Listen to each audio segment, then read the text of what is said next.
that still leaves us with the big question, how do I change? Do I do anything to change myself? I'm going to leave that for a little later. Let me give you a 2-minute exercise, give you a little discussion, field a few questions because I've done so much talking this morning. Then we'll move on to, do I do anything to change myself? Got a big surprise for you. Lots of good news. Even better news. You don't have to do anything. The more you do, the worse it gets. All you have to do is understand. What you understand will change. Will always change. But more about that later, after this little exercise. This sounds like a commercial almost, doesn't it? Now, let's try this one. Get in touch with yourself for a few seconds. Become aware of your presence in this room. Become aware of the kind of thoughts that are going on within you.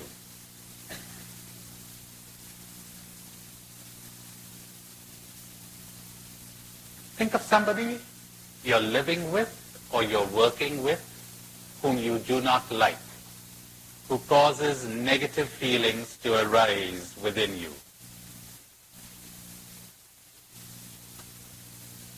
Now let's help you to understand that, to understand what's going on.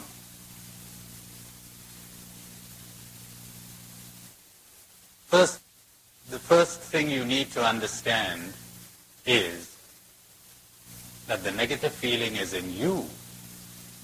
You are responsible for the negative feeling, not the other person. Somebody else in your place would be perfectly calm and at ease in the presence of this person. Wouldn't be affected. You are.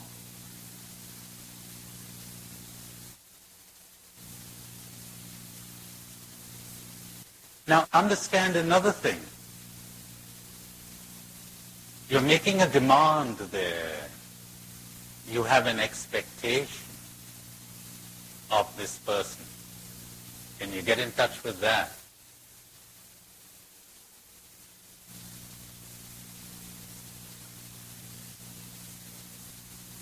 Now say to this person, I have no right to make any demand on you. Because as you say that, you will drop your expectations. I have no right to make any demand on you. Oh, I'll protect myself from the consequences of your actions or your moods or whatever, but you could go right ahead and be what you choose to be. I have no right to make any demands on you. See what happens to you when you do this. And if there's a resistance to saying that, my, how much you're going to discover about your me. Ha-ha. Let the dictator come out. Let the tyrant come out. You thought you were such a little lamb, didn't you? I'm a tyrant, you're a tyrant. Little variety from I'm an ass, you're an ass. I'm a dictator, you're a dictator. I want to run your life for you. I want to tell you exactly how you're expected to be and how you're expected to behave.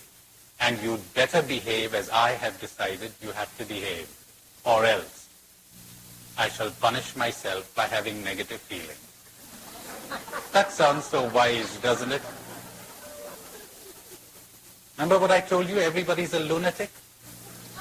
Now you're catching on.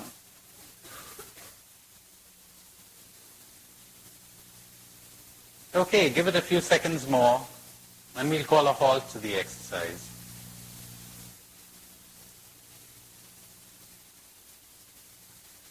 That will do. Okay, let's have those questions. Do you have any questions? Yes. Yesterday when I got home, I found out that my son got an award from his high school. He got an award for excellence in sports and academics. I was happy for him that he did that. But I was almost tempted to say, don't glory in that award because it's setting you up for the time when you cannot perform as well. So I'm at a dilemma right now.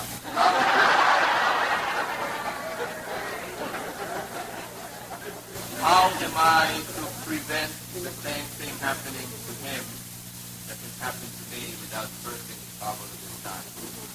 Hopefully he'll learn as you yourself grow in wisdom. It's not a matter of anything you say to him, but something that eventually you will become. And he will understand. Then you will know what to say and when. That award, the result of cruelty, the result of competition, built on hatred of oneself and of others. Ever thought of that? You get a good feeling on the basis of somebody getting a bad feeling. You win over somebody else. Isn't that terrible? Taken for granted in the lunatic asylum. There's an American doctor who wrote about the results of competition on his life. He said he went to medical school in Switzerland. And he said there was a fairly large contingent of Americans at that school. He said some of us went into shock when we realized that there were no grades and there were no awards and there was no marks list. There was no first or second rank at medical school. You either passed or you did not. So he said, some of us simply couldn't take it. We became kind of paranoid. We thought, there must be some kind of a trick here. And he says they couldn't take it, so they went to another university. They went to another school. He said, those of us who survived that suddenly discovered a strange thing that we had never noticed at our American universities. Students, brilliant ones, helping one another to pass, sharing notes. Hey, you might want to read this. He says, my son goes to medical school in the States now, and he tells me that in the practicals, people frequently skew up the microscope so that it'll take the next guy 3 or 4 minutes to rearrange it. They got to get ahead. Competition. They got to succeed. They got to be perfect.